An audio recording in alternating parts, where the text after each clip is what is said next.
Indonesia sebagai negara kepulauan dengan banyak suku, bangsa, dan juga tentunya budaya serta agama tentu telah difikirkan oleh founding fathers kita untuk membentuk landasan negara menggunakan Pancasila dan juga Undang-Undang Dasar 1945. Tentu ini menjadi bentuk negara kita yang menjadi landasan juga kita dalam bermasyarakat. Namun bagaimana jika ternyata ada aksi yang meresahkan saat salah satu kelompok mungkin lebih mementingkan kepentingannya? Nah, kali ini kita masih dalam pembahasan tersebut dalam bedah tajuk Lampung Pos. Oke, Bang Aan. Tadi kita sempat sampaikan sebenarnya Khilafatul Muslimin ini tadinya masih tidak terlalu diawasi, begitu. Bahkan cenderung dibiarkan saja, begitu kan. Nah, ternyata ada salah satu aksi yang mulai meresahkan beberapa aparat saat mereka mungkin lebih masif seperti itu. Nah, sebenarnya tonggaknya mulai terasa itu kapan, Bang? Nah, jadi Khilafatul Muslimin ini sebenarnya ya itulah yang jadi pemikiran masyarakat itu, bahwa Khilafatul Muslimin ini pada saat penangkapan teroris yang mereka jelas makar kepada pemerintah itu, mereka tidak terkait sama sekali gitu loh. Bahkan kemarin pada saat ada meledaknya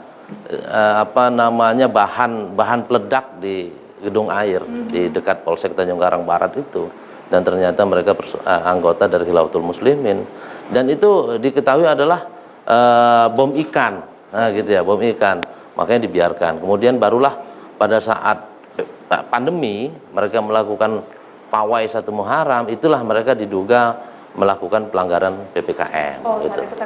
Nah, tapi memang yang anehnya adalah Abdul Qadir Hasan Baraja ini sendiri dari data kepolisian bahwa ternyata di masa-masa sebelum ini gitu, dia itu sudah tercatat beberapa kali melakukan tindak pidana. Misalnya dia ikut pada saat itu kejadian dulu kejadian besar ya tahun 70-an itu, Warman, kelompok Warman itu, mereka merampok di mana-mana, istilahnya FAI gitu di mana-mana. Kemudian yang kedua adalah pengeboman Borobudur, bahkan dua kasus ini dia sempat ditahan, dihukum gitu segala macam. Nah, ini dia kembali lagi.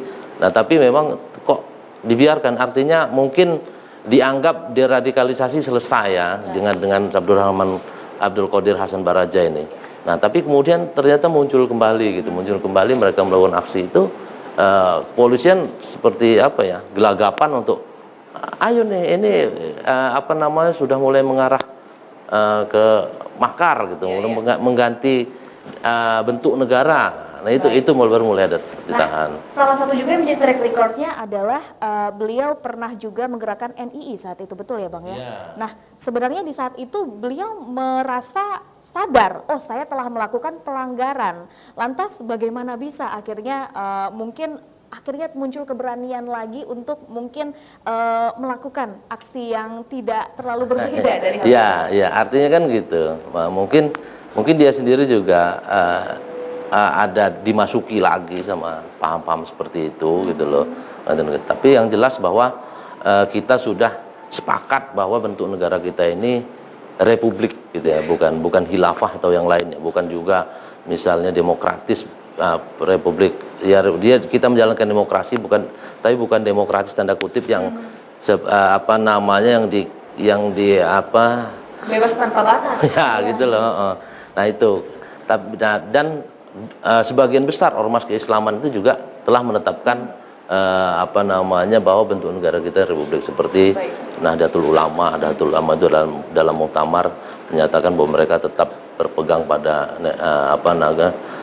Republik Negara Kesatuan Republik Indonesia. Kemudian juga Perserikatan Muhammadiyah seperti itu juga, mereka menyatakan bahwa kita tetap di Negara Kesatuan Republik Indonesia gitu. Artinya tidak ada lagi celah untuk bentuk negara khilafah itu masuk gitu. Artinya sudah ada bentuk vokal dari beberapa ormas ya, keislaman besar tentunya untuk menyatakan betul bahwasannya negara kita adalah negara republik dan bukan bentuk negara-negara lainnya. Bentuk negara-negara lainnya termasuk Baik. Nah, lantas Bang Aan, bagaimana tentunya solusi yang bisa ditawarkan agar tentunya konstitusi negara kita ini bisa lebih ditegakkan secara tegas tentunya? Artinya memang dari awal deradikalisasi itu oke untuk yang mereka memang sudah terlanjur atau terjerat dalam kegiatan-kegiatan radikal. Cuman kalau memang dari awal itu kita harus benar-benar sejak dini sudah menanamkan itu dengan mengembalikan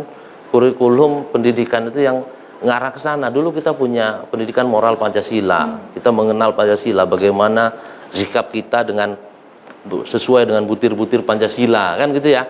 Nah, kemudian juga pengenalan tentang Undang-Undang Dasar 45. Dulu siswa SD atau SMP itu saat ditanya pasal dalam Undang-Undang Dasar 45 itu mereka hafal gitu loh. Tapi sekarang jangankan sila-sila pasal-pasal dalam Undang-Undang Dasar 45 gitu.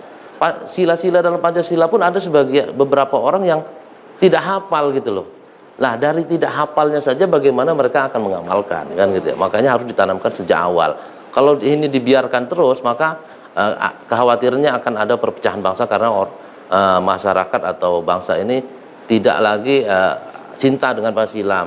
Maksudnya tidak lagi bisa mengamalkan apa-apa landasan negara kita karena dari menghafalnya pun mereka tidak bisa lagi gitu. Gimana mereka mengamalkannya gitu. Wah, tentunya mengenal dan juga memahami makna dari Pancasila itu harus selalu diterapkan kepada diri kita, terutama kepada generasi mendatang. Karena bagaimanapun tentunya pemimpin di masa mendatang itu adalah generasi-generasi mendatang. Terima kasih Bang Aan. Baik pemirsa Metro TV Lampung, demikian untuk bedah tajuk Lampung Pos kali ini. Namun Anda jangan kemana-mana. Sesaat lagi kita akan membahas trending topik apa saja yang ada di multi platform Lampung Pos Group lainnya. Tetaplah bersama kami.